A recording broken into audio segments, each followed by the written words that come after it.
ಸ್ನೇಹಿತರೆ, ಅಮೆರಿಕದ ಅಟ್ಲಾಂಟಾ ಎಂಬ ರಾಜ್ಯದಲ್ಲಿ ಒಂದು ದಿನ ರಾತ್ರಿ ಒಂದು ನಿಗೂಢವಾದ ಕೊಲೆಯಾಗುತ್ತೆ. ಆ ಕೇಸ್ನ ಬಗ್ಗೆನೇ ಇನ್ನು ಪೊಲೀಸರು ಇನ್ವೆಸ್ಟಿಗೇಷನ್ ಮಾಡುತ್ತಿರುವಾಗಲೇ ಸೇಮ್ ಅದೇ ಪ್ಯಾಟರ್ನ್ ನಲ್ಲಿ ಬ್ಯಾಕ್ ಟು ಬ್ಯಾಕ್ ಕೊಲೆಗಳಾಗೋದಕ್ಕೆ ಶುರುವಾಗುತ್ತವೆ. ಹೇಗಾದ್ರೂ ಮಾಡಿ ಆ ಸೀರಿಯಲ್ ಕಿಲ್ಲರ್ ನನ್ನ ಕಂಡುಹಿಡಿಯಲೇಬೇಕು ಅಂತ ಚಿತ್ರದ ಹೀರೋ ಆಗಿರುವ ಪೊಲೀಸ್ ಆಫೀಸರ್ ವರುಣ್ ಅಂದ್ರೆ ಪೃಥ್ವಿರಾಜ್ ಸುಕುಮಾರನನ್ನ ಪೊಲೀಸ್ ಡಿಪಾರ್ಟ್ಮೆಂಟ್ ಅಸೈನ್ ಮಾಡುತ್ತೆ. ಆಫೀಸರ್ ವರುಣ್ ಇನ್ವೆಸ್ಟಿಗೇಷನ್ ಮಾಡ್ತಾ ಹೋದಾಗೆ ಆ ಸೀರಿಯಲ್ ಕಿಲ್ಲರ್ ನ ಒಂದು ಪ್ಯಾಟರ್ನ್ ಅನ್ನ ಪತ್ತೆ ಹಚ್ತಾನೆ. ಅದೇನಂದ್ರೆ ಆ ಸೀರಿಯಲ್ ಕಿಲ್ಲರ್ ಇದುವರೆಗೂ ಯಾರನ್ನ ಟಾರ್ಗೆಟ್ ಮಾಡಿ ಕೊಲೆ ಮಾಡಿರ್ತಾನೋ ಅವರೆಲ್ಲರೂ ಕೂಡ ಇಂಡಿಯನ್ಸ್ ಆಗಿರ್ತಾರೆ. ಅಷ್ಟಕ್ಕೂ ಆ ಸೀರಿಯಲ್ ಕಿಲ್ಲರ್ ಯಾರು, ಆತ ಯಾಕೆ ಈ ರೀತಿ ಕೊಲೆಗಳನ್ನ ಮಾಡ್ತಿದ್ದಾನೆ, ಹಾಗೂ ಆಫೀಸರ್ ವರುಣ್ ಈ ಕೇಸನ್ನ ಇನ್ವೆಸ್ಟಿಗೇಷನ್ ಮಾಡ್ತಾ ಹೋದಾಗೆ ನಮಗೆ ಗೊತ್ತಾಗುವ ಶಾಕಿಂಗ್ ಟ್ವಿಸ್ಟ್ ಗಳಾದ್ರು ಏನೆಂಬುದನ್ನ ಈ ವಿಡಿಯೋದಲ್ಲಿ ನೋಡ್ತಾ ಹೋಗೋಣ. ಅಂದ ಹಾಗೆ ಇದು 2015ರಲ್ಲಿ ಬಿಡುಗಡೆಯಾಗಿದ್ದ ಇವಿಡೆ ಎಂಬ ಮಲಯಾಳಂ ಭಾಷೆಯ ಮಿಸ್ಟರಿ ಹಾಗೂ ಕ್ರೈಮ್ ಥ್ರಿಲ್ಲರ್ ಚಿತ್ರದ ಮೊದಲ ಸೀನ್ನಲ್ಲಿ ತುಂಬಾನೇ ಭಯದಿಂದ ಕೂತಿರುವ ಕೃಷ್ಣ ಹಾಗೂ ರೋಶನಿಯನ್ನ ನೋಡ್ತೀವಿ. ಅಷ್ಟರಲ್ಲಿ ಅಲ್ಲಿಗೆ ಬಂದ ಯಾರೋ ಒಬ್ಬ ಅವರಿಬ್ಬರ ತಲೆಗೆ ಗನ್ ಪಾಯಿಂಟ್ ಮಾಡ್ತಾನೆ. ಇದನ್ನ ನೋಡಿದ ಇವರಿಬ್ಬರು ಮತ್ತಷ್ಟು ಭಯ ಪಡೋದಕ್ಕೆ ಶುರು ಮಾಡ್ತಾರೆ. ಅಷ್ಟರಲ್ಲಿ ಅಲ್ಲಿಗೆ ಬಂದ ಚಿತ್ರದ ಹೀರೋ ಆಫೀಸರ್ ವರುಣ್ ಯಾರಿಗೋ ಶೂಟ್ ಮಾಡ್ತಾನೆ ಹಾಗೂ ಇಲ್ಲಿಗೆ ಈ ಸೀನ್ ಕಟ್ ಆಗುತ್ತೆ. ನಂತರದ ಸೀನ್ ನಲ್ಲಿ ಭಾರತದಿಂದ ಅಮೆರಿಕಕ್ಕೆ ಹೋಗಿ ಸಾಫ್ಟ್ವೇರ್ ಇಂಜಿನಿಯರ್ ಆಗಿ ಕೆಲಸ ಮಾಡ್ತಿರುವ ನಾಗೇಶ್ವರ್ ರಾವ್ ಎಂಬಾತನನ್ನ ನೋಡ್ತೀವಿ. ಈ ನಾಗೇಶ್ವರ್ ಕೆಟಿ ಎಂಬ ಒಬ್ಬಳು ಅಮೆರಿಕನ್ ಹುಡುಗಿಯನ್ನ ಒಂದು ಡೇಟಿಂಗ್ ಆಪ್ ನ ಮುಖಾಂತರ ಕಮ್ಯುನಿಕೇಟ್ ಮಾಡಿ ಆಕೆ ಜೊತೆ ಡೇಟ್ ಗೆ ಬಂದಿರ್ತಾನೆ. ಆದ್ರೆ ಅಲ್ಲಿಗೆ ಬಂದಿದ್ದ ಆ ಕೇಟಿಗೆ ಈ ನಾಗೇಶ್ವರ್ ಹೇಗೋ ಇರ್ತಾನೆ ಅಂತ ಎಕ್ಸ್ಪೆಕ್ಟೇಷನ್ ಇರುತ್ತೆ. ಇವನನ್ನ ನೋಡ್ತಿದ್ದ ಹಾಗೆ ಈತ ಇಷ್ಟವಾಗದೆ ಅಲ್ಲಿಂದ ಹೊರಡೋದಕ್ಕೆ ಪ್ರಯತ್ನ ಪಡ್ತಾಳೆ. ಆ ಹುಡುಗಿ ತನ್ನನ್ನ ನೋಡ್ತಿದ್ದ ಹಾಗೆ ಅಲ್ಲಿಂದ ಎದ್ದು ಹೋಗಿದ್ದನ್ನ ನೋಡಿದ ನಾಗೇಶ್ವರ್ಗೆ ಒಂದು ರೀತಿ ಮುಜುಗರ ಆಗುತ್ತೆ. ಅದೇ ಸಮಯಕ್ಕೆ ದೂರದಿಂದ ಯಾರೋ ಈ ನಾಗೇಶ್ವರ್ ರಾವ್ನನ್ನ ಅಬ್ಸರ್ವ್ ಮಾಡ್ತಿರೋದನ್ನ ನಾವು ನೋಡ್ತೀವಿ. ಇಲ್ಲಿಗೆ ಸೀನ್ ಕಟ್ ಆಗಿ ಮರುದಿನ ಬೆಳಿಗ್ಗೆ ಚಿತ್ರದ ಹೀರೋ ಆಗಿರುವ ಪೊಲೀಸ್ ಆಫೀಸರ್ ವರುಣ್ ಮನೆಯಲ್ಲಿ ಮಲಗಿಕೊಂಡಿದ್ದಾಗ ಪೊಲೀಸ್ ಸ್ಟೇಷನ್ ಇಂದ ಒಂದು ಇಂಪಾರ್ಟೆಂಟ್ ಕಾಲ್ ಬರುತ್ತೆ. ವರುಣ್ ತಕ್ಷಣವೇ ಎದ್ದು ರೆಡಿಯಾಗಿ ಒಂದು ಕ್ರೈಮ್ ಸ್ಪಾಟ್ ಗೆ ಬರ್ತಾನೆ. ಅಷ್ಟಕ್ಕೂ ಅಲ್ಲಿ ಏನ್ ನಡೆದಿದೆ ಅಂತ ನೋಡಿದ್ರೆ ಶಾಕಿಂಗ್ಲಿ ಹಿಂದಿನ ದಿನ ಆ ಕೇಟಿಯನ್ನ ಡೇಟ್ ಮಾಡೋದಕ್ಕೆ ಅಂತ ನಾಗೇಶ್ವರ್ ರಾವ್ ಬಂದಿದ್ದ ಅಲ್ವಾ, ಅವನನ್ನ ಯಾರೋ ಚಾಕುವಿನಿಂದ ಚುಚ್ಚಿ ತುಂಬಾನೇ ಭೀಕರವಾಗಿ ಕೊಲೆ ಮಾಡಿಬಿಟ್ಟಿರ್ತಾರೆ. ವರುಣ್ ತಕ್ಷಣವೇ ಕ್ರೈಮ್ ಸ್ಪಾಟ್ ಅನ್ನ ಇನ್ವೆಸ್ಟಿಗೇಷನ್ ಮಾಡಿ ಏನಾದ್ರೂ ಕ್ಲೂಗಳು ಸಿಗುತ್ತಾ ಅಂತ ಚೆಕ್ ಮಾಡ್ತಾನೆ. ಆದ್ರೆ ಸ್ವಲ್ಪ ಸಮಯದ ನಂತರ ಆ ದಿನ ತನ್ನ ಬರ್ತ್ಡೇ ಇದೆ ಅಂತ ನೆನಪಾಗಿ ತನ್ನನ್ನ ಸಾಕಿದ್ದ ತನ್ನ ಸಾಕು ತಂದೆ ಹಾಗೂ ಸಾಕು ತಾಯಿಯ ಮನೆಗೆ ಬರ್ತಾನೆ. ತನ್ನ ತಾಯಿಯನ್ನ ನೋಡ್ತಿದ್ದ ಹಾಗೆ ವರುಣಿಕ ಒಂದು ಸಣ್ಣ ಫ್ಲಾಶ್ ಬ್ಯಾಕ್ ಅನ್ನ ನೆನಪಿಸಿಕೊಳ್ತಾನೆ. ಸ್ನೇಹಿತರೆ, ಅಷ್ಟಕ್ಕೂ ಈ ಆಫೀಸರ್ ವರುಣ್ ಭಾರತದ ಕೇರಳದಲ್ಲಿ ಹುಟ್ಟಿರ್ತಾನೆ. ಆದ್ರೆ ಈತ ಚಿಕ್ಕ ವಯಸ್ಸಿನಿಂದಲೂ ಕೂಡ ತನ್ನ ತಂದೆ ತಾಯಿಯ ಜಗಳವನ್ನ ನೋಡ್ತಾ ಬೆಳೆದಿರ್ತಾನೆ. ಕೊನೆಗೊಂದು ದಿನ ಜಗಳ ಜಾಸ್ತಿಯಾಗಿ ಈ ವರುಣ್ನ ತಾಯಿ ಆತ್ಮಹತ್ಯೆ ಮಾಡಿಕೊಂಡು ಸತ್ತು ಹೋಗಿರ್ತಾಳೆ. ಇವನ ತಾಯಿಯ ಆತ್ಮಹತ್ಯೆಗೆ ಇವನ ತಂದೆನೇ ಕಾರಣ ಅಂತ ಲೋಕಲ್ ಪೊಲೀಸರು ಅವನನ್ನ ಅರೆಸ್ಟ್ ಮಾಡಿ ಜೈಲಿಗೆ ಕಳುಹಿಸಿ ಬಿಡ್ತಾರೆ. ಹೀಗೆ ಅನಾಥನಾಗಿದ್ದ ವರುಣ್ನನ್ನ ಲೋಕಲ್ ಜನಗಳೆಲ್ಲ ಸೇರಿ ಒಂದು ಅನಾಥಾಶ್ರಮಕ್ಕೆ ಸೇರಿಸ್ತಾರೆ. ಹೀಗೆ ಕೆಲವು ದಿನಗಳ ನಂತರ ಪೌಲ್ ಬ್ಲೇಕ್ ಎಂಬಾತ ಅಮೆರಿಕದಿಂದ ಭಾರತಕ್ಕೆ ಪ್ರವಾಸ ಬಂದಿರ್ತಾನೆ. ಪೌಲ್ಗೆ ಈ ವರುಣ್ ಇಷ್ಟ ಆಗಿ ಅವನನ್ನ ದತ್ತು ಪಡೆದುಕೊಂಡು ಅಮೆರಿಕಕ್ಕೆ ಕರೆದುಕೊಂಡು ಹೋಗಿರ್ತಾನೆ. ಹೀಗೆ ಚಿಕ್ಕ ವಯಸ್ಸಿನಿಂದಲೇ ಅಮೆರಿಕದಲ್ಲೇ ಬೆಳೆದ ವರುಣ್ ಬೆಳೆದು ದೊಡ್ಡವನಾದ ಮೇಲೆ ಕಷ್ಟಪಟ್ಟು ಓದಿ ಪೊಲೀಸ್ ಆಫೀಸರ್ ಆಗಿರ್ತಾನೆ. ಇಲ್ಲಿಗೆ ಸೀನ್ ಕಟ್ ಆಗಿ ಚಿತ್ರದ ಕಥೆ ಈಗ ಪ್ರೆಸೆಂಟ್ ಗೆ ಬರುತ್ತೆ. ವರುಣ್ ತನ್ನ ತಂದೆ ತಾಯಿ ಜೊತೆ ಕೂತು ಟಿಫನ್ ಮಾಡ್ತಿದ್ದಾಗ ಇವನ ತಂದೆ ನ್ಯೂಸ್ ಪೇಪರ್ ಅನ್ನ ಓದ್ತಿರ್ತಾನೆ. ಪೇಪರ್ ನಲ್ಲಿ ಬಂದಿದ್ದ ಒಂದು ಆರ್ಟಿಕಲ್ ಅನ್ನ ಓದಿ ತನ್ನ ಮಗ ವರುಣ್ಗೆ ಹಾಗೂ ತನ್ನ ಹೆಂಡತಿಗೆ, ನೋಡಿದ್ರ ನಾನು ಹಿಂದೆ ಕೆಲಸ ಮಾಡಿದ ಕಂಪನಿಯಲ್ಲಿ ಅಮೆರಿಕನ್ ಎಂಪ್ಲಾಯೀಸ್ ಗಳನ್ನ ಹೈರ್ ಮಾಡಿ ಅವರಿಗೆ ಸ್ಯಾಲರಿ ಕೊಡೋದಕ್ಕೆ ತುಂಬಾನೇ ಖರ್ಚಾಗುತ್ತೆ ಅಂತ ಇಲ್ಲಿ ನಡೆಯುತ್ತಿದ್ದ ಎಲ್ಲ ಕೆಲಸಗಳನ್ನ ಕೂಡ ಭಾರತದ ಕಂಪನಿಗಳಿಗೆ ಔಟ್ಸೋರ್ಸಿಂಗ್ ಅನ್ನ ಕೊಡ್ತಿದ್ದಾರಂತೆ. ಹೀಗೆ ಭಾರತದ ಜನಗಳು ತುಂಬಾನೇ ಕಡಿಮೆ ಸಂಬಳಕ್ಕೆ ಕೆಲಸ ಮಾಡುವ ಕಾರಣದಿಂದಾಗಿ ಅಮೆರಿಕದ ಎಂಪ್ಲಾಯೀಸ್ ಗಳು ತಮ್ಮ ಕೆಲಸವನ್ನ ಕಳೆದುಕೊಳ್ತಿದ್ದಾರೆ. ಈ ಹಿಂದೆ ಇದೇ ರೀತಿಯಾಗಿ ಚೈನಾದವರು ಕಡಿಮೆ ಖರ್ಚಿಗೆ ಮ್ಯಾನುಫ್ಯಾಕ್ಚರಿಂಗ್ ಗಳನ್ನ ಮಾಡ್ತೀವಿ ಎಂದಿದ್ದಕ್ಕೆ ಇಲ್ಲಿದ್ದ ಫ್ಯಾಕ್ಟರಿಗಳಿಗೆಲ್ಲ ಬೀಗ ಬಿತ್ತು. ಈಗ ಭಾರತದ ಎಂಪ್ಲಾಯೀಸ್ ಗಳಿಂದಾಗಿ ಅಮೆರಿಕದಲ್ಲಿರುವ ಸಾಫ್ಟ್ವೇರ್ ಎಂಪ್ಲಾಯಿಗಳ ಕೆಲಸ ಹೋಗ್ತಿದೆ. ತನ್ನ ತಂದೆಯ ಮಾತುಗಳನ್ನ ಕೇಳಿದ ವರುಣ್ಗೆ ಒಂದು ರೀತಿ ಬೇಜಾರಾಗುತ್ತೆ. ಆದ್ರೂ ಕೂಡ ಏನನ್ನು ಮಾತನಾಡದೆ ಸುಮ್ಮನಾಗಿ ಬಿಡ್ತಾನೆ. ಇಲ್ಲಿಗೆ ಸೀನ್ ಕಟ್ ಆಗಿ ಮತ್ತೊಂದು ಕಡೆ ಭಾರತದಿಂದ ಅಮೆರಿಕಗೆ ಹೋಗಿ ಕೆಲಸ ಮಾಡ್ತಿರುವ ಕೃಷ್ಣ ಎಂಬಾತನನ್ನ ನೋಡ್ತೀವಿ. ಸ್ನೇಹಿತರೆ, ಈ ಕೃಷ್ಣ ತನ್ನ ಫ್ರೆಂಡ್ ಸ್ಟಾರ್ಟ್ ಮಾಡಿದ ಒಂದು ಸ್ಟಾರ್ಟ್ ಅಪ್ ಕಂಪನಿಯಲ್ಲಿ ಎಲ್ಲ ಕೆಲಸಗಳನ್ನ ಕೂಡ ತಾನೇ ಮ್ಯಾನೇಜ್ ಮಾಡ್ತಾ ಕೆಲಸ ಮಾಡ್ತಿರ್ತಾನೆ. ಇಲ್ಲಿಗೆ ಸೀನ್ ಕಟ್ ಆಗಿ ನಂತರದ ಸೀನ್ ಅಲ್ಲಿ ವರುಣ್ ತನ್ನ ಮಗಳನ್ನ ಭೇಟಿ ಮಾಡೋದಕ್ಕೆ ಅಂತ ಸ್ಕೂಲ್ಗೆ ಹೋಗ್ತಾನೆ. ಸ್ನೇಹಿತರೆ, ಈಗ ನಮ್ಗೆ ಗೊತ್ತಾಗೋದೇನಂದ್ರೆ ವರುಣ್ ಈಗ ಅಮೆರಿಕನ್ ಮಹಿಳೆ ಆಗಿರುವ ಆಮಿ ಎಂಬಾಕೆಯನ್ನ ಮದುವೆ ಆಗಿರ್ತಾನೆ. ಆದ್ರೆ ಅದಕ್ಕೂ ಮುಂಚೆ ಚಿತ್ರದ ಮೊದಲ ಸೀನ್ ನಲ್ಲಿ ನಾವು ನೋಡಿದ್ದ ರೋಶನಿ ಎಂಬ ಇಂಡಿಯನ್ ಮಹಿಳೆ ಮಹಿಳೆಯನ್ನ ಮದುವೆಯಾಗಿರ್ತಾನೆ.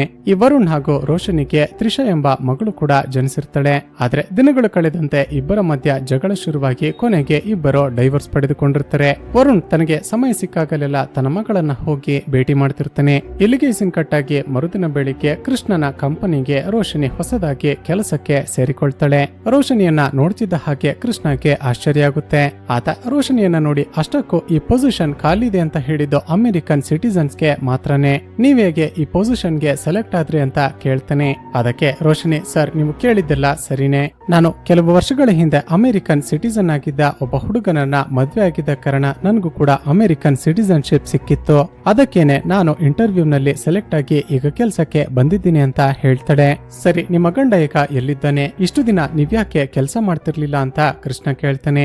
ಅದಕ್ಕೆ ರೋಷಿನಿ, ಸರ್ ಮದುವೆ ಆದ ನಂತರ ನಾನು ಕೆಲಸಕ್ಕೆ ಹೋಗೋದನ್ನ ಸ್ಟಾಪ್ ಮಾಡಿದ್ದೆ. ಆದ್ರೆ ಕೆಲವು ತಿಂಗಳುಗಳ ಹಿಂದೆ ನಾನು ಹಾಗೂ ನನ್ನ ಗಂಡ ಡೈವರ್ಸ್ ಪಡೆದುಕೊಂಡು ಬೇರೆ ಬೇರೆ ಆಗಿದ್ದೀವಿ.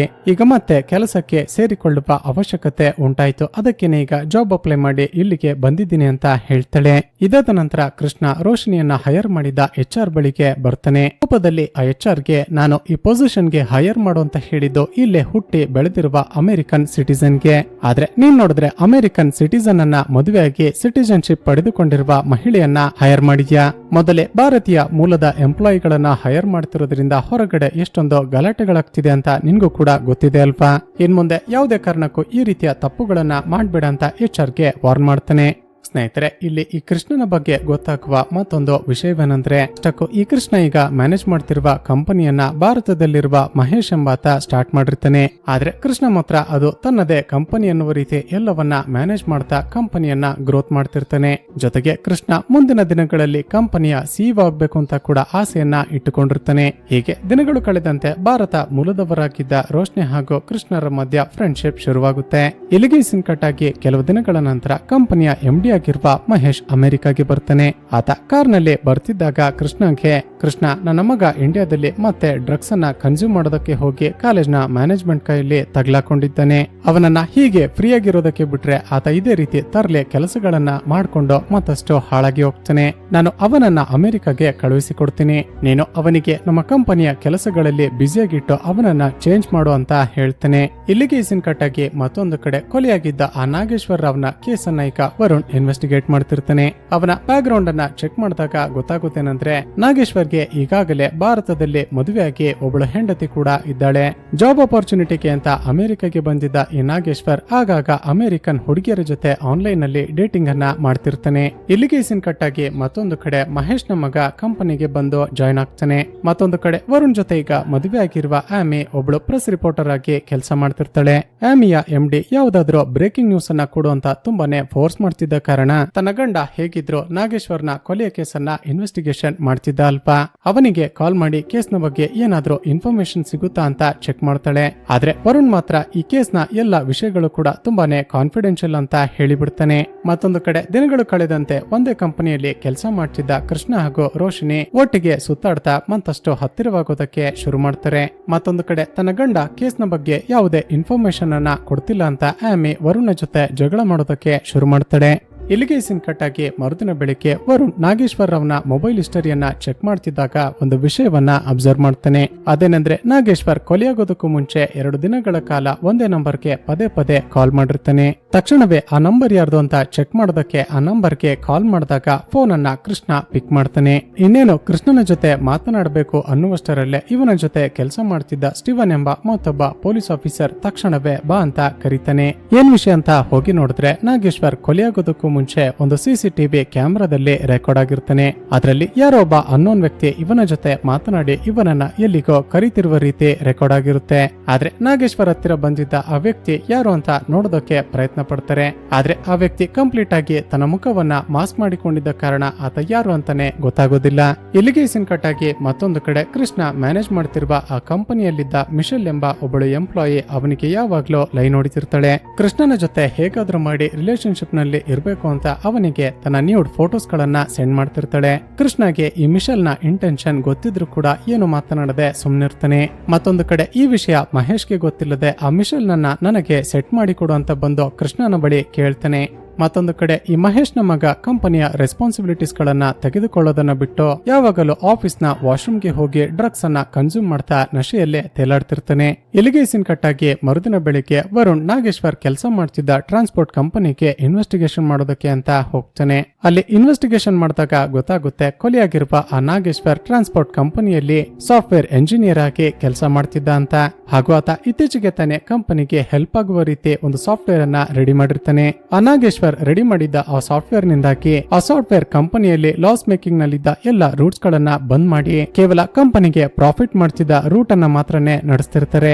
ಆ ಮೂಲಕ ನಾಗೇಶ್ವರ್ ರೆಡಿ ಮಾಡಿದ್ದ ಸಾಫ್ಟ್ವೇರ್ ನಿಂದಾಗಿ ಕಂಪನಿಯ ನಷ್ಟ ಕಡಿಮೆಯಾಗಿ ಲಾಭದ ಕಡೆಗೆ ಮುಖ ಮಾಡಿರುತ್ತೆ. ಆದ್ರೆ same time loss making truck route ಗಳನ್ನ ಬಂದ್ ಮಾಡಿದ ಕಾರಣ ಕಂಪನಿಯಲ್ಲಿ ಕೆಲಸ ಮಾಡಿಕೊಂಡಿದ್ದ ಹಲವಾರು ಟ್ರಕ್ ಡ್ರೈವರ್ ಗಳ ಜಾಬ್ ಹೋಗಿರುತ್ತೆ. ಹಾಗಾದ್ರೆ ನಾಗೇಶ್ವರ್ ರೆಡಿ ಮಾಡಿದ್ದ ಸಾಫ್ಟ್ವೇರ್ ನಿಂದಾಗಿ ಎಷ್ಟು ಜನರ ಕೆಲಸ ಹೋಗಿತ್ತು ಅಂತ ಚೆಕ್ ಮಾಡಿದಾಗ ಸುಮಾರು 250 ಜನ ಟ್ರಕ್ ಡ್ರೈವರ್ ಗಳ ಕೆಲಸ ಹೋಗಿರುತ್ತೆ. ಇದನ್ನ ಕೇಳಿದ ವರುಣ್ಗೆ ಒಂದು ವಿಷಯ ಫ್ಲಾಶ್ ಆಗುತ್ತೆ. ಕಂಪನಿ ಕೆಲಸದಿಂದ ತೆಗೆದುಹಾಕಿರುವ 550 ಜನ ಟ್ರಕ್ ಡ್ರೈವರ್ ಗಳಲ್ಲೇ ಯಾರೋ ಒಬ್ಬ ನಾಗೇಶ್ವರ್ ನಿಂದಾಗಿನೇ ತಮ್ಮ ಕೆಲಸ ಹೋಯ್ತು ಅಂತ ಅವನನ್ನ ಕೊಲೆ ಮಾಡಿರಬಹುದು ಅಂತ ಗೆಸ್ ಮಾಡ್ತಾನೆ. ಅದೇ ಸಮಯಕ್ಕೆ ಅಮೆರಿಕದ ಹಲವು ನಗರಗಳಲ್ಲಿ ಸೇಮ್ ಟೈಮ್ ನಲ್ಲಿ ಪ್ರೊಟೆಸ್ಟ್ ಮಾಡೋದಕ್ಕೆ ಶುರು ಮಾಡ್ತಾರೆ. ಅದಕ್ಕೆ ಕಾರಣ ಏನಂದ್ರೆ ಅಮೆರಿಕದಲ್ಲಿರುವ ಸಾಫ್ಟ್ವೇರ್ ಎಂಜಿನಿಯರ್ ಗಳನ್ನ ಕೆಲಸದಿಂದ ತೆಗೆದುಹಾಕಿ ಆ ಕೆಲಸಗಳನ್ನೆಲ್ಲ ಭಾರತೀಯರಿಗೆ ಕೊಡ್ತಿದ್ದಾರೆ. ಇದರಿಂದಾಗಿ ಅಮೆರಿಕನ್ ಸಿಟಿಸನ್ಸ್ ಗಳ ಜಾಬ್ ಹೋಗ್ತಿದೆ, ನಮಗೆ ಜೀವನ ಮಾಡೋದಕ್ಕೂ ಕೂಡ ಕಷ್ಟವಾಗ್ತಿದೆ ಅಂತ ಕಂಪನಿಗಳ ಮುಂದೆ ಪ್ರೊಟೆಸ್ಟ್ ಅನ್ನ ಶುರು ಮಾಡಿಕೊಂಡಿರ್ತಾರೆ. ಹೀಗೆ ಕೃಷ್ಣ ಮ್ಯಾನೇಜ್ ಮಾಡ್ತಿದ್ದ ಕಂಪನಿಯಲ್ಲಿ ತುಂಬಾನೇ ಇಂಡಿಯನ್ಸ್ ಗಳು ವರ್ಕ್ ಮಾಡ್ತಿದ್ದ ಕಾರಣ ಕೆಲಸ ಕಳೆದುಕೊಂಡಿದ್ದ ಅಮೆರಿಕನ್ ಪ್ರಜೆಗಳು ಬಂದು ಕೃಷ್ಣನ ಕಂಪನಿಯ ಮುಂದೆ ಕೂಡ ಪ್ರೊಟೆಸ್ಟ್ ಮಾಡ್ತಿರ್ತಾರೆ.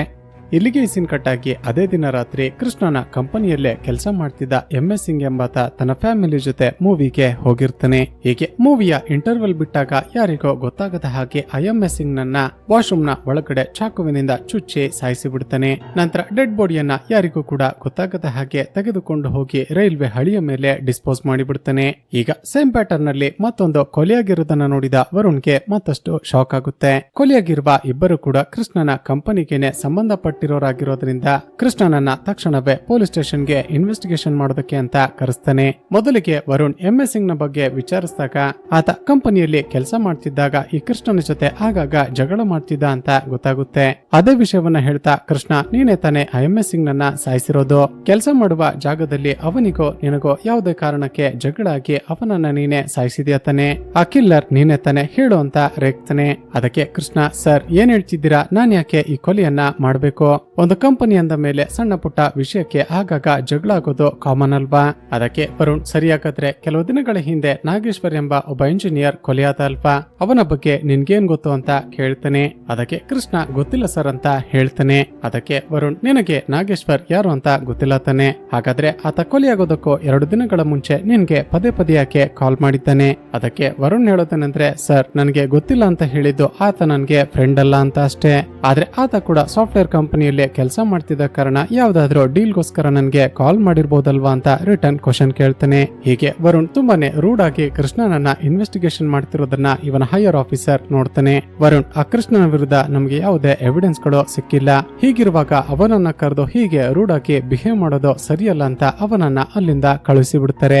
ಅದೇ ಸಮಯಕ್ಕೆ ಹೊರಗಡೆ ಕೃಷ್ಣನಿಗೋಸ್ಕರ ರೋಶನಿ ವೇಟ್ ಮಾಡ್ತಾ ನಿಂತಿರೋದನ್ನ ನಾವು ನೋಡ್ತೀವಿ. ಕೃಷ್ಣನನ್ನ ಇನ್ವೆಸ್ಟಿಗೇಷನ್ ಮಾಡ್ತಿರೋದು ವರುಣ್ ಅಂತ ಗೊತ್ತಾಗ್ತಿದ್ದ ಹಾಗೆ ರೋಶ್ನಿಗೆ ಕೋಪ ಬಂದು ನೀನು ಬೇಕಂತಲೇ ಕೃಷ್ಣನಿಗೆ ಟಾರ್ಚರ್ ಮಾಡ್ತಿದ್ಯಾ ಅಂತ ನನಗೆ ಗೊತ್ತಿದೆ, ನೀನು ನನ್ನ ಮೇಲಿರುವ ದ್ವೇಷಕ್ಕೆ ತಾನೆ ಕೃಷ್ಣನಿಗೆ ಈ ರೀತಿ ಟಾರ್ಚರ್ ಕೊಡ್ತಿದ್ಯಾ ಅಂತ ಕೇಳ್ತಾಳೆ. ಅದೇ ಸಮಯಕ್ಕೆ ವರುಣ್ನ ಒಬ್ಬ ಕೋವರ್ಕರ್ ಓಡಿ ಬಂದು ವರುಣ್ ನಡೆದಿರುವ ಆ 2 ಕೊಲೆಗಳನ್ನ ನಾನೇ ಮಾಡಿರೋದು ಅಂತ ಒಬ್ಬ ಡ್ರಗ್ ಅಡಿಕ್ಟ್ ಬಂದು ಸರೆಂಡರ್ ಆಗಿದ್ದಾನೆ ಅಂತ ಹೇಳ್ತಾನೆ. ಮೊದಲೇ ಪಬ್ಲಿಕ್ ನಿಂದ ತುಂಬಾನೇ ಪ್ರೆಷರ್ ಇದ್ದ ಕಾರಣ ಡಿಪಾರ್ಟ್ಮೆಂಟ್ ನವರು ಈ ಕೇಸ್ ಅನ್ನ ಕೂಡ ಕ್ಲೋಸ್ ಮಾಡಿಬಿಡ್ತಾರೆ. ಆದ್ರೆ ವರುಣ್ಗೆ ಮಾತ್ರ ಈತ ನಿಜವಾದ ಕೊಲೆಗಾರ ಅಲ್ಲ ಅಂತ ಗೊತ್ತಿರುತ್ತೆ. ಆ ದಿನ ಸಿಕ್ಕಿದ್ದ CCTV ಕ್ಯಾಮೆರಾದ ಫುಟೇಜ್ ಅನ್ನ ಇಜಫ್ ನ ಸ್ಟೇಟ್ಮೆಂಟ್ ಜೊತೆ ಮ್ಯಾಚ್ ಮಾಡಿ ನೋಡಿದ್ರೆ ಈತ ಕೊಲೆಗಾರ ಅಲ್ವೇ ಅಲ್ಲ ಅಂತ ಕನ್ಫರ್ಮ್ ಆಗುತ್ತೆ. ನಾವು ಇನ್ವೆಸ್ಟಿಗೇಷನ್ ಮಾಡ್ತಿರೋದು ಆ ಸೀರಿಯಲ್ ಕಿಲ್ಲರ್ ಗೆ ಗೊತ್ತಾಗಿ ಈ ಡ್ರಗ್ ಅಡಿಕ್ಟ್ ನನ್ನ ಸರೆಂಡರ್ ಮಾಡಿಸಿ ಈ ಕೇಸ್ ನಿಂದ ತಪ್ಪಿಸಿಕೊಳ್ಳೋದಕ್ಕೆ ಪ್ಲಾನ್ ಮಾಡ್ತಿದ್ದಾನೆ ಅಂತ ಅರ್ಥ ಆಗುತ್ತೆ. ಈಗ ಡಿಪಾರ್ಟ್ಮೆಂಟ್ ನವರು ಅಫಿಷಿಯಲಿ ಈ ಕೇಸ್ ಅನ್ನ ಕ್ಲೋಸ್ ಮಾಡಿದ್ರು ಕೂಡ ವರುಣ್ ಅನ್ಅಫಿಷಿಯಲ್ ಆಗಿ ಇನ್ವೆಸ್ಟಿಗೇಷನ್ ಮಾಡೋದಕ್ಕೆ ಶುರು ಮಾಡಿಕೊಳ್ತಾನೆ. ಈ ಕೇಸ್ನ ಇನ್ವೆಸ್ಟಿಗೇಷನ್ ಗಳಲ್ಲಿ ಮೊದಲಿನಿಂದ ಸಿಕ್ಕಿದ್ದ ಎವಿಡೆನ್ಸ್ ಗಳನ್ನ ಚೆಕ್ ಮಾಡಿದಾಗ ವರುಣ್ಗೆ ಒಂದು ವಿಷಯ ನೋಟಿಸ್ ಆಗುತ್ತೆ. ಅದೇನಂದ್ರೆ ಆ ಸೀರಿಯಲ್ ಕಿಲ್ಲರ್ ಚಾಕುವನ್ನ ಬಳಸಿ ವಿಕ್ಟಿಮ್ ಗಳನ್ನ ಕೊಲೆ ಮಾಡ್ತಿದ್ದಾನೆ ಹಾಗೂ ಆತ ವೆಪನ್ ಅನ್ನ ಯೂಸ್ ಮಾಡ್ತಿರುವ ಪ್ಯಾಟರ್ನ್ ಅನ್ನ ನೋಡಿದ್ರೆ ಆತ ಒಬ್ಬ ರಿಟೈರ್ಡ್ ಸೋಲ್ಜರ್ ಆಗಿರ್ಬೋದು ಅಂತ ಫೋರೆನ್ಸಿಕ್ ಎಕ್ಸ್ಪರ್ಟ್ ಗಳು ಹೇಳ್ತಾರೆ. ಆದ್ರೆ ಈತ ಹೇಳುವ ಯಾವುದೇ ಮಾತುಗಳನ್ನ ಕೂಡ ಇವನ ಸುಪೀರಿಯರ್ ಆಫೀಸರ್ ಕೇಳಿಸಿಕೊಳ್ಳೋದೇ ಇಲ್ಲ. ವರುಣ್ ಈಗಾಗ್ಲೇ ಈ ಕೇಸ್ ಕ್ಲೋಸ್ ಆಗಿದೆ, ಇದರ ಬಗ್ಗೆ ತಲೆ ಕೆಡಿಸಿಕೊಳ್ಬೇಡ ಅಂತ ಹೇಳಿ ಅಲ್ಲಿಂದ ಹೊರಟು ಹೋಗ್ತಾನೆ. ಈಗ ವರುಣ್ ಒಂದು ಐಡಿಯಾ ಮಾಡ್ತಾನೆ. ನಾಗೇಶ್ವರ್ ಒಂದು ಸಾಫ್ಟ್ವೇರ್ ಅನ್ನ ರೆಡಿ ಮಾಡಿದ ಕಾರಣ ಅದರಿಂದಾಗಿ ಸುಮಾರು 250 ಟ್ರಕ್ ಡ್ರೈವರ್ ಗಳ ಕೆಲಸ ಹೋಗಿತ್ತಲ್ಪ. ಅವರ ಡೀಟೇಲ್ಸ್ ಗಳನ್ನ ಹಾಗೂ ಕಾಂಟ್ಯಾಕ್ಟ್ ನಂಬರ್ ಗಳನ್ನ ಕಲೆಕ್ಟ್ ಮಾಡ್ಕೊಂಡು ಒಬ್ಬೊಬ್ಬರಿಗೆ ಕಾಲ್ ಮಾಡಿ ಏನಾದ್ರೂ ಕ್ಲೂ ಸಿಗುತ್ತಾ ಅಂತ ಚೆಕ್ ಮಾಡೋದಕ್ಕೆ ಶುರು ಮಾಡ್ತಾನೆ. ಆತ ಕಲೆಕ್ಟ್ ಮಾಡಿಕೊಂಡಿದ್ದ ಎಲ್ಲ ನಂಬರ್ ಗಳಿಗೂ ಕೂಡ ಕಾಲ್ ಆಗುತ್ತೆ. ಆದ್ರೆ ವಿಲಿಯಂ ಎಂಬ ಒಬ್ಬ ವ್ಯಕ್ತಿಯನ್ನ ಮಾತ್ರ ಕಾಂಟ್ಯಾಕ್ಟ್ ಮಾಡೋದಕ್ಕೆ ಸಾಧ್ಯ ಆಗೋದಿಲ್ಲ. ಅಮೆರಿಕದಲ್ಲಿ ಬೇರೆ ಎಲ್ಲಾದ್ರೂ ಇದೇ ರೀತಿಯ ಕೊಲೆಗಳು ನಡೆದಿದೆಯಾ ಅಂತ ಚೆಕ್ ಮಾಡಿದಾಗ ಶಾಕಿಂಗ್ಲಿ ಬೇರೆ ಬೇರೆ ರಾಜ್ಯಗಳಲ್ಲೂ ಕೂಡ ಇದೇ ಪ್ಯಾಟರ್ನ್ ನಲ್ಲಿ ಕೊಲೆಗಳು ನಡೆದಿದೆ ಅಂತ ಗೊತ್ತಾಗುತ್ತೆ. ಇದನ್ನ ನೋಡಿದ ವರುಣ್ಗೆ ಮತ್ತೊಂದು ವಿಷಯ ಸ್ಟ್ರೈಕ್ ಆಗುತ್ತೆ. ಅಮೆರಿಕದ ಬೇರೆ ಬೇರೆ ಕಡೆಗಳಲ್ಲಿ ಕೊಲೆಗಳು ನಡೆದಿದೆ ಅಂದ್ರೆ ಪಕ್ಕ ಆ ಸೀರಿಯಲ್ ಕಿಲ್ಲರ್ ಒಬ್ಬ ಟ್ರಾವೆಲರ್ ಆಗಿರ್ಬೇಕು. ಆತ ಟ್ರಕ್ ಡ್ರೈವರ್ ಆಗಿರೋದಕ್ಕೂ ಕೂಡ ಚಾನ್ಸಸ್ ಇದೆ. ತಕ್ಷಣವೇ ಮತ್ತೆ ತನ್ನ ಸುಪೀರಿಯರ್ ಆಫೀಸರ್ ಬಳಿ ಬಂದು, ಸರ್, ನಾಗೇಶ್ವರ್ ರೆಡಿ ಮಾಡಿದ್ದ ಸಾಫ್ಟ್ವೇರ್ ನಿಂದಾಗಿ ಕೆಲಸ ಕಳೆದುಕೊಂಡಿದ್ದ ಸುಮಾರು 250 ಟ್ರಕ್ ಡ್ರೈವರ್ ಗಳನ್ನ ಕಾಂಟ್ಯಾಕ್ಟ್ ಮಾಡಿದೆ. ಆದ್ರೆ ಅದರಲ್ಲಿ ವಿಲಿಯಂ ಎಂಬಾತನನ್ನ ಮಾತ್ರ ಕಾಂಟ್ಯಾಕ್ಟ್ ಮಾಡೋದಕ್ಕೆ ಸಾಧ್ಯವಾಗ್ಲಿಲ್ಲ ಅಂತ ಹೇಳ್ತಾನೆ. ಅದಕ್ಕೆ ಇವನ ಹೈಯರ್ ಆಫೀಸರ್, ಸರಿ, ಅವನ ಬಗ್ಗೆ ನಾನು ಡೀಟೇಲ್ಸ್ ಗಳನ್ನ ಕಲೆಕ್ಟ್ ಮಾಡಿಕೊಳ್ತೀನಿ ಅಂತ ಹೇಳ್ತಾನೆ. ಮತ್ತೊಂದು ಕಡೆ ಕೃಷ್ಣ ಹೇಗಾದ್ರೂ ಮಾಡಿ ಸಿಇಒ ಆಗ್ಬೇಕು ಅಂತ ಕಂಪನಿಗೆ ಕಷ್ಟಪಟ್ಟು ದುಡಿತಿದ್ರೆ ಕಂಪನಿಯ ಎಂಡಿ ತನ್ನ ಮಗನನ್ನೇ ಮುಂದಿನ ಸಿಇಒ ಮಾಡ್ಬೇಕು ಅಂತ ಡಿಸೈಡ್ ಮಾಡ್ತಾನೆ.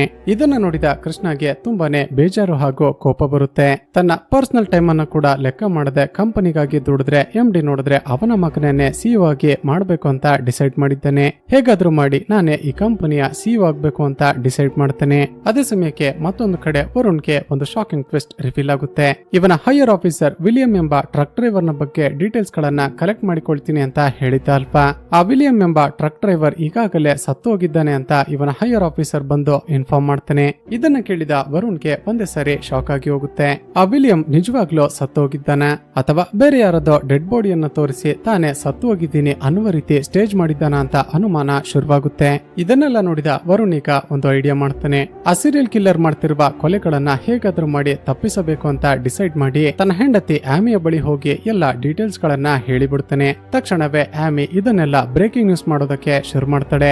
ಅಮೆರಿಕದಲ್ಲಿ ಇತ್ತೀಚೆಗೆ ಸೀರಿಯಲ್ ಕೊಲೆಗಳು ನಡೀತಿದೆ. ಆ ಸೀರಿಯಲ್ ಕಿಲ್ಲರ್ ಕೇವಲ ಇಂಡಿಯಾದಿಂದ ಇಲ್ಲಿಗೆ ಬಂದಿರುವ ಅಥವಾ ಭಾರತದ ಮೂಲದಿಂದ ಇಲ್ಲಿಗೆ ಬಂದು ಐಟಿ ಕಂಪನಿಗಳಲ್ಲಿ ಕೆಲಸ ಮಾಡ್ತಿರುವ ಸಾಫ್ಟ್ವೇರ್ ವರ್ಕರ್ಸ್ ಗಳನ್ನೇ ಸಾಯಿಸ್ತಿದ್ದಾನೆ ಅಂತ ಹೇಳಿಬಿಡ್ತಾಳೆ. ಆಮಿ ಟೆಲಿಕಾಸ್ಟ್ ಮಾಡ್ತಿರುವ ಬ್ರೇಕಿಂಗ್ ನ್ಯೂಸ್ ಅನ್ನ ನೋಡಿದ ವರುಣ್ ನ ಸುಪೀರಿಯರ್ ಆಫೀಸರ್ ತಕ್ಷಣವೇ ಅವನನ್ನ ಆಫೀಸ್ಗೆ ಕರೆಸ್ತಾನೆ. ವರುಣ್, ನಿನ್ಗೇನಾದ್ರೂ ಬುದ್ಧಿ ಇದೆಯಾ? ನಿನ್ನ ಹೆಂಡತಿ ಈ ರೀತಿ ಬ್ರೇಕಿಂಗ್ ನ್ಯೂಸ್ ಮಾಡಿರುವ ಕಾರಣ ಈಗ ಎಲ್ಲರಿಗೂ ಪ್ಯಾನಿಕ್ ಆಗಿದೆ.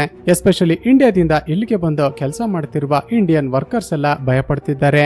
ಇನ್ನೊಮ್ಮೆ ಈ ರೀತಿ ಕಾನ್ಫಿಡೆನ್ಷಿಯಲ್ ಡೀಟೇಲ್ಸ್ ಗಳನ್ನ ನಿನ್ನ ಹೆಂಡತಿಗೆ ಹೇಳಿದ್ರೆ ನಿನ್ನನ್ನ ಕೆಲಸದಿಂದ ತೆಗೆದು ಹಾಕಿ ಬಿಡ್ತೀನಿ ಅಂತ ವಾರ್ನ್ ಮಾಡಿ ಅಲ್ಲಿಂದ ಕಳುಹಿಸಿಕೊಡ್ತಾನೆ. ಮತ್ತೊಂದು ಕಡೆ ಆ ದಿನ ತುಂಬಾನೇ ಕೆಲಸ ಇದ್ದ ಕಾರಣ ಕೃಷ್ಣ ಹಾಗೂ ಮಿಶೆಲ್ ಕಂಪನಿಯಲ್ಲೇ ಕೆಲಸ ಮಾಡ್ತಾ ಇರ್ತಾರೆ. ಅದೇ ಸಮಯಕ್ಕೆ ಕಂಪನಿಯ ಎಂಡಿ ಕೂಡ ಅಲ್ಲಿಗೆ ಬರ್ತಾನೆ. ಈಗ ಕೃಷ್ಣಗೆ ತಾನು ಹೇಗಾದ್ರೂ ಮಾಡಿ ಸಿಇಒ ಆಗ್ಬೇಕು ಅಂತ ಆಸೆ ಇತ್ತಲ್ಪ. ತನ್ನ ಎಂಡಿಗೆ ತುಂಬಾನೇ ಡ್ರಿಂಕ್ಸ್ ಮಾಡಿಸಿ ಆತನಿಗೆ ತುಂಬಾನೇ ನಶೆ ಇರುವ ಹಾಗೆ ಮಾಡಿ ಒಂದು ಕ್ಯಾಬಿನ್ ನಲ್ಲಿ ಕೂರಿಸ್ತಾನೆ. ನಂತರ ಮಿಶೆಲ್ಗೆ ಆ ಎಂಡಿ ಇರುವ ಕ್ಯಾಬಿನ್ ಗೆ ಹೋಗೋದಕ್ಕೆ ಹೇಳ್ತಾನೆ. ಮೊದಲೇ ಕುಡಿದ ನಶೆಯಲ್ಲಿದ್ದ ಆ ಎಂಡಿ ಮಿಶೆಲ್ ನ ಮೇಲೆ ಅತ್ಯಾಚಾರ ಮಾಡಿಬಿಡ್ತಾನೆ. ಮತ್ತೊಂದು ಕಡೆ ಶಾಕಿಂಗ್ಲಿ ತನ್ನ ಎಂಡಿ ಮಿಶೆಲ್ ನ ಮೇಲೆ ಅತ್ಯಾಚಾರ ಮಾಡ್ತಿರೋದನ್ನ ಕೃಷ್ಣ ಸಿಸಿಟಿವಿ ಕ್ಯಾಮೆರಾದ ಮೂಲಕ ರೆಕಾರ್ಡ್ ಮಾಡಿಕೊಳ್ತಿರ್ತಾನೆ. ಇಲ್ಲಿಗೆ ಸೀನ್ ಕಟ್ ಆಗಿ ಮರುದಿನ ಬೆಳಿಗ್ಗೆ ಕೃಷ್ಣ ಆ ಸಿಸಿಟಿವಿ ಫುಟೇಜ್ ಅನ್ನ ತೆಗೆದುಕೊಂಡು ತನ್ನ ಎಂಡಿ ಬಳಿ ಹೋಗ್ತಾನೆ. ನೀನು ಕಂಪನಿ ಸ್ಟಾರ್ಟ್ ಮಾಡಿದಾಗಿಂದ ನಾನು ಈ ತರ ಕೆಲಸ ಮಾಡಿ ನಿನ್ನ ಕಂಪನಿಯನ್ನ ಬೆಳೆಸಿದ್ದೀನಿ. ಆದ್ರೆ ನೀನು ನೋಡಿದ್ರೆ ನನ್ನನ್ನ ಬಿಟ್ಟು ನಿನ್ನ ಮಗನನ್ನೇ ಕಂಪನಿಗೆ ಸಿಇಒ ಮಾಡ್ಬೇಕು ಅಂತ ಅಂದುಕೊಂಡಿದ್ಯಾ? ನಿನ್ಗೊಂದು ಚಾನ್ಸ್ ಕೊಡ್ತೀನಿ. ನಾಳೆ ನಡೆಯಲಿರುವ ಬೋರ್ಡ್ ಮೀಟಿಂಗ್ ನಲ್ಲೇ ನಾನೇ ಮುಂದಿನ ಸಿಇಒ ಅಂತ ಅನೌನ್ಸ್ ಮಾಡು. ನನ್ನನ್ನೇ ಕಂಪನಿಯ ಸಿಇಒ ಗೆ ಪ್ರಮೋಟ್ ಮಾಡಿದ್ರೆ ಆ ಮಿಶೆಲ್ ನಿನ್ನ ಮೇಲೆ ಕೇಸ್ ಫೈಲ್ ಮಾಡದ ರೀತಿ ನಾನು ನೋಡಿಕೊಳ್ತೀನಿ. ಒಂದು ವೇಳೆ ನೀನು ಉಲ್ಟಾ ಹೊಡೆದ್ರೆ ಪೊಲೀಸ್ ಕೇಸ್ ಅನ್ನ ಫೈಲ್ ಮಾಡಿ ಆ ವಿಡಿಯೋವನ್ನ ಎಲ್ಲ ಕಡೆ ವೈರಲ್ ಮಾಡಿಸಿ ಬಿಡ್ತೀನಿ ಅಂತ ಥ್ರೆಟನ್ ಮಾಡ್ತಾನೆ. ಇಲ್ಲಿಗೆ ಸೀನ್ ಕಟ್ ಆಗಿ ಅದೇ ದಿನ ರಾತ್ರಿ ಕೃಷ್ಣ ರೋಷನಿಗೆ ಒಂದು ಪಾರ್ಟಿ ಕೊಡಿಸ್ಬೇಕು ಅಂತ ಒಂದು ರೆಸ್ಟೋರೆಂಟ್ಗೆ ಕರೆದುಕೊಂಡು ಹೋಗ್ತಾನೆ. ಕೃಷ್ಣ ಇನ್ನೇನು ರೋಷನಿಗೆ ಪ್ರಪೋಸ್ ಮಾಡಿ ಆಕೆಯನ್ನೇ ಮದ್ವೆ ಆಗ್ಬೇಕು ಅನ್ನುವಷ್ಟರಲ್ಲಿ ಈಗ ಒಂದು ಟ್ವಿಸ್ಟ್ ರಿವೀಲ್ ಆಗುತ್ತೆ. ಈ ಕೃಷ್ಣ ಮಿಶೆಲ್ ಅನ್ನ ಹೇಗೆ ಯೂಸ್ ಮಾಡಿಕೊಳ್ತಿರ್ತಾನೆ ಅಂತ ರೋಷನಿಗೆ ಗೊತ್ತಾಗಿ ಹೋಗಿರುತ್ತೆ. ಹಾಗೂ ಅನುಮಾನ ಬಂದು ಕೃಷ್ಣನ ಫೋನ್ ಅನ್ನ ಇಸ್ಕೊಂಡು ಚೆಕ್ ಮಾಡಿದಾಗ ಅವನ ಗ್ಯಾಲರಿ ತುಂಬಾ ಮಿಶೆಲ್ ಕಳುಹಿಸಿಕೊಟ್ಟಿರುವ ನ್ಯೂಡ್ ಫೋಟೋಸ್ ಗಳೇ ತುಂಬಿರುತ್ತೆ. ಕೃಷ್ಣನ ಬಗ್ಗೆ ಒಳ್ಳೆ ಒಪಿನಿಯನ್ ಇಟ್ಟುಕೊಂಡಿದ್ದ ರೋಷನಿಗೆ ತುಂಬಾನೇ ಬೇಜಾರಾಗುತ್ತೆ. ನೀನು ಕಂಪನಿಯ ಸಿಇಒ ಆಗ್ಬೇಕು ಅಂತ ಕೆಲಸ ಮಾಡ್ತಿರುವ ಮಿಶೆಲ್ ಅನ್ನ ಯೂಸ್ ಮಾಡಿಕೊಳ್ತಿದ್ಯಾ? ನೀನು ನಿನ್ನ ಕರಿಯರ್ ನಲ್ಲಿ ಗ್ರೋತ್ ಆಗ್ಬೇಕು ಅಂದ್ರೆ ಏನ್ ಬೇಕಾದ್ರೂ ಮಾಡ್ತೀಯ ಅಲ್ವಾ? ಮುಂದೊಂದು ದಿನ ನನ್ಗೂ ಕೂಡ ಮೋಸ ಮಾಡೋದಿಲ್ಲ ಅಂತ ಏನ್ ಗ್ಯಾರಂಟಿ ಅಂತ ಅವನಿಗೆ ಸರಿಯಾಗಿ ಬೈದು ಅಲ್ಲಿಂದ ಹೊರಟು ಹೋಗ್ತಾಳೆ. ಈಕೆಯ ಮಾತುಗಳನ್ನ ಕೇಳಿದ ಕೃಷ್ಣಗೆ ತುಂಬಾನೇ ಬೇಜಾರಾಗುತ್ತೆ. ಇಲ್ಲಿಗೆ ಸೀನ್ ಕಟ್ ಆಗಿ ಮತ್ತೊಂದು ಕಡೆ ಅದೇ ದಿನ ರಾತ್ರಿ ಆ ಸೀರಿಯಲ್ ಕಿಲ್ಲರ್ ವರುಣ್ಗೆ ಕಾಲ್ ಮಾಡ್ತಾನೆ. ಆತ ವಿಚಿತ್ರವಾಗಿ ನಗುತ್ತಾ, ವರುಣ್, ನೀನು ನನ್ನನ್ನ ಆಲ್ಮೋಸ್ಟ್ ಹಿಡಿದು ಬಿಟ್ಟಿದ್ಯಾ, ಆದ್ರೆ ನಾನಿವತ್ತು ನಿನ್ಗೊಂದು ಸರ್ಪ್ರೈಸ್ ಕೊಡ್ತಿದ್ದೀನಿ. ನಿನಗೆ ತುಂಬಾನೇ ಹತ್ತಿರವಾಗಿರುವ ಒಬ್ಬ ವ್ಯಕ್ತಿಯನ್ನ ನಾನು ಕೊಲೆ ಮಾಡ್ತೀನಿ. ಆ ಸೀರಿಯಲ್ ಕಿಲ್ಲರ್ ನ ಮಾತುಗಳನ್ನ ಕೇಳಿದ ವರುಣ್ಗೆ ಒಂದೇ ಸರಿ ಶಾಕ್ ಆಗುತ್ತೆ. ತಕ್ಷಣವೇ ಆ ನಂಬರ್ ಅನ್ನ ತನ್ನ ಟೀಮ್ ನವರಿಗೆ ಕೊಟ್ಟು ಆ ಕಾಲ್ ಎಲ್ಲಿಂದ ಬಂದಿದೆ ಅಂತ ಪತ್ತೆ ಮಾಡೋದಕ್ಕೆ ಹೇಳ್ತೇನೆ. ಹಾಗೂ ಆ ಸೀರಿಯಲ್ ಕಿಲ್ಲರ್ ನಿನಗೆ ಹತ್ತಿರವಾಗಿದ್ದವ್ರನ್ನ ಕೊಲೆ ಮಾಡ್ತೀನಿ ಅಂದ್ರೆ ಪಕ್ಕ ರೋಷನಿಯನ್ನೇ ಕೊಲೆ ಮಾಡೋದಕ್ಕೆ ಪ್ಲಾನ್ ಮಾಡಿರ್ಬೋದು ಅಂತ ಗೆಸ್ ಮಾಡ್ತಾನೆ. ಅದೇ ಸಮಯಕ್ಕೆ ವರುಣ್ನ ಟೀಮ್ ನವರು ಆ ಕಾಲ್ ಹಿಸ್ಟರಿಯನ್ನ ಚೆಕ್ ಮಾಡಿ ರಿಟರ್ನ್ ಕಾಲ್ ಮಾಡ್ತಾರೆ. ರೋಷನಿ ಕೆಲಸ ಮಾಡ್ತಿರುವ ಕಂಪನಿಯ ಬಳಿನೇ ಲೊಕೇಟ್ ಆಗಿದೆ ಅಂತ ಹೇಳ್ತಾರೆ. ಮತ್ತಷ್ಟು ಶಾಕ್ ಆದ ವರುಣ್ ತಕ್ಷಣವೇ ರೋಷನಿಯನ್ನ ಕಾಪಾಡಬೇಕು ಅಂತ ಆಕೆ ಕೆಲಸ ಮಾಡ್ತಿದ್ದ ಕಂಪನಿಗೆ ಓಡಿ ಬರ್ತಾನೆ. ಈ ಕಡೆ ಕೃಷ್ಣಗೆ ತಾನು ಸಿಇಒ ಆಗ್ಬೇಕು ಅಂತ ನಡೆದುಕೊಂಡಿದ್ದು ತಪ್ಪು ಅಂತ ಅರಿವಾಗಿರುತ್ತೆ. ಈ ಕಂಪನಿಯಲ್ಲಿ ತಾನು ಕೆಲಸ ಮಾಡೋದೇ ಬೇಡ ಅಂತ ರೆಸಿಗ್ನೇಷನ್ ಲೆಟರ್ ಅನ್ನ ರೆಡಿ ಮಾಡಿ ಇನ್ನೇನು ಅಲ್ಲಿಂದ ಹೊರಡಬೇಕು ಅನ್ನುವಾಗ ಆ ಸೀರಿಯಲ್ ಕಿಲ್ಲರ್ ಕೃಷ್ಣನ ಕ್ಯಾಬಿನ್ಗೆ ಬರ್ತಾನೆ. ಸ್ನೇಹಿತರೆ, ವರುಣ್ ಗೆಸ್ ಮಾಡಿದ ಹಾಗೆ ಆ ವಿಲಿಯಮ್ಮೇ ಆ ಸೀರಿಯಲ್ ಕಿಲ್ಲರ್. ಕೃಷ್ಣ, ನಾನ್ಯಾರು ಅಂತ ಗೊತ್ತಾಗ್ಲಿಲ್ವಾ?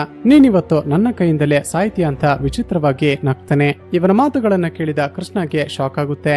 ಅಷ್ಟಕ್ಕೂ ಯಾರ್ ನೀನು, ನನ್ನನ್ನ ಯಾಕೆ ಕೊಲೆ ಮಾಡ್ಬೇಕು ಅಂತ ಡಿಸೈಡ್ ಮಾಡಿದ್ಯಾ ಅಂತ ಕೇಳ್ತಾನೆ. ಈಗ ವಿಲಿಯಂ ಒಂದು ಫ್ಲಾಶ್ ಬ್ಯಾಕ್ ಹೇಳೋದಕ್ಕೆ ಶುರು ಮಾಡ್ತಾನೆ. ಸ್ನೇಹಿತರೆ, ಈ ವಿಲಿಯಂ ಕೆಲವು ವರ್ಷಗಳ ಹಿಂದೆ ಅಮೆರಿಕನ್ ಮಿಲಿಟರಿಯಲ್ಲಿ ಕೆಲಸ ಮಾಡ್ತಿರ್ತಾನೆ.